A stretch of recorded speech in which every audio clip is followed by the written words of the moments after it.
নমস্কাৰ এটা দুখজনক খবৰ লৈ মই পাঞ্জল প্ৰতিমে আপোনালোকৰ মাজত উপস্থিত হৈছোহি হয় ফ্ৰেন্ডছ অভিশপ্ত 3 জানুৱাৰী আজি 3 তাৰিখ আপোনালোকে সকলোৱে জানে আজি পুৱাই সংঘটিত হৈছে এটা ভয়ানক পথ দুৰ্ঘটনা ঘৰৰ পৰা ওলাই গৈছিল মনত বহু আশা বান্ধি বগীবিল দলঙত বনভোজ খাব আৰু তাৰ পিছত দৰ্শন কৰিব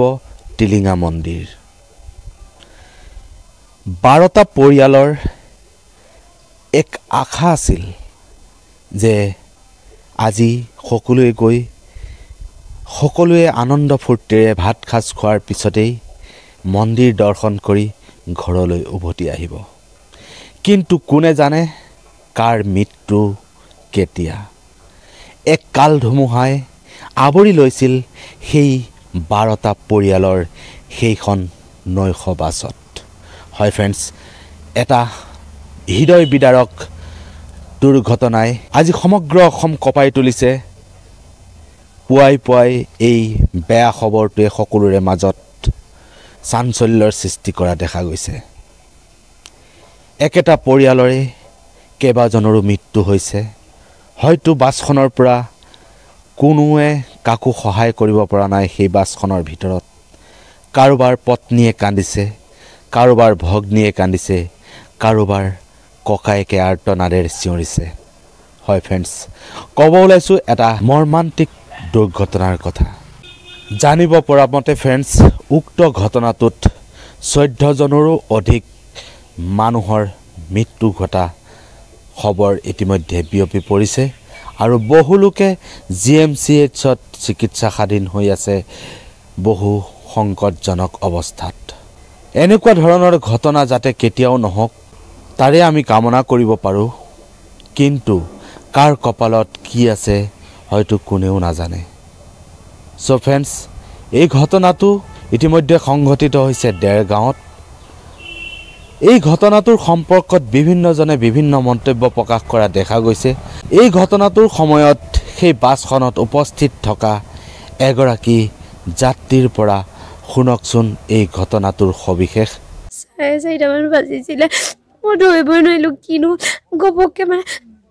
বাইকখন আহি মাৰি দিলেই তাৰপিছত মই যেনে ওলালো দাদা দৈ মোৰ ভৰিটো বচি গৈছিলে ওলালো খুৰা বাগৰ গোটেই পৰিয়ালটো মোৰ বাগৰ ডাঙৰ ভণ্টি গৈছিলে সেইটো খুৰাহঁতৰ অকল ছোৱালীজনীকে পাৰিলো উলিয়াব মোৰ ভণ্টিকো উলিয়াব নোৱাৰিলো মই খুৰীহঁতকো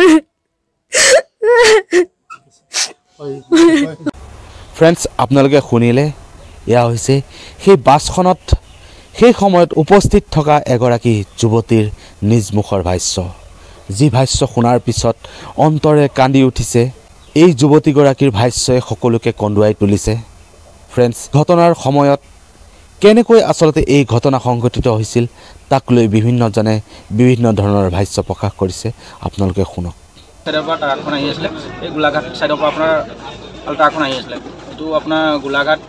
গোলাঘাটৰ আছিলে বুলি কৈছিলে পাৰ্টিলৈ গৈ আছিলে টিলিঙা মন্দিৰলৈ আপোনাৰ দুখন গাড়ী পুৰা পিকআপত আছিলে আপোনাৰ যোনখন ট্ৰাক আছিলে ট্ৰাকখনে আপোনাৰ ৰং সাইডত সোমাই আহিছিলে তাৰ অহা ৰাস্তা এইটো ট্ৰাকখন ৰং সাইডত আহি আছিলে দুখনো আপোনাৰ ভালেমান মানুহ একদম চকুৰ সন্মুখত মানে আজিলৈকে সৰুৰ পৰা ডাঙৰ হ'লেও এনেকুৱা ঘটনা দেখি পোৱা নাই মানে আজি যোনটো ঘটনা হৈ গ'ল মুখৰ আগত এনেকুৱা আজিলৈকে দেখা নাই আৰু আপোনাৰ 10-12টা মানুহ ইয়াত ডাইৰেক্ট ডেড বডি হৈছে 9টা মানুহ মই নিজে দাঙি উলিয়াইছোঁ মই আছিলোঁ প্ৰফুল কুৰ্মী আছিলে বাবুৰাম কুৰ্মী আছিলে আমি 3টা মানুহ মই যেতিয়া ফোন কৰি সিহঁতক মতা হ'ল ধৰক পিছত মতা হ'ল আহিলে আহি পেলাই যোগাযোগ কৰি আহি পেলাই আমি মানুহখিনিক যিমান পাৰিলোঁ সহায় কৰিলোঁ ট্ৰেইনটো হোৱা মই একো গমেই নাপালোঁ মানে টোপনিত আহিছিলোঁ আৰু যেতিয়া মানে 90জনীয়ে চিঞৰ মাৰিছে মই তেতিয়াহে সাৰ পাইছোঁ ছোৱালী মোৰ চিটৰ তলত সোমাই আছিলে মোৰ ওপৰত 5টামান ডেড বডি পৰি আছিলে মই এতিয়া মানে মচলীয়া কাটি গ'লোঁ গাড়ীখন এনেকৈ বিষাই গ'লোঁ নহয় ডেড বডিকেইটা মোৰ ওপৰত পৰি আছিলে আমি 2:30মান বজাত আহিছোঁ এইখিনি 4:30 মানত ঘটনাটো হৈছে মানে আপোনালোক কোনফালে বহি আছিলে তেতিয়া লাষ্টত আছিলে লেফ্ট চাইডে আছিলে সেইকাৰণে বাচিছে আপোনালোক বাচিলোঁ মানে আমি 7জন মানেহে সুস্থ অৱস্থাত আছোঁ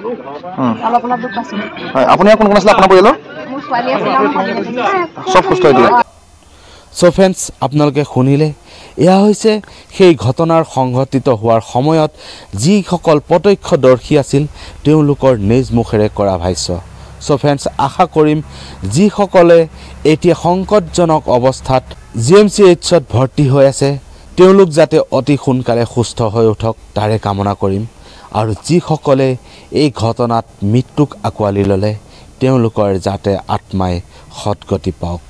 তাৰে আমি ভগৱানৰ ওচৰত প্ৰাৰ্থনা কৰিছোঁ। সো ফ্ৰেণ্ডছ, ভিডিঅ'টো আপোনালোকে যিমান পাৰে শ্বেয়াৰ কৰি দিয়ক আৰু আপুনি যদি প্ৰথমবাৰৰ কাৰণে মোৰ চেনেলত আহিছে তেনেহ'লে মোৰ চেনেলটো ছাবস্ক্ৰাইব কৰিব আৰু ওচৰত থকা বেল আইকনটো প্ৰেছ কৰিবলৈ নাপাহৰিব। আৰু আপুনি যদি ফেচবুক পেজত চাই আছে তেনেহ'লে পেজখন ফ'ল' কৰি দিব। আকৌ লগ পাম এটা নতুন ভিডিঅ'লৈ। ধন্যবাদ। জয় আই অসম, জয় হিন্দ।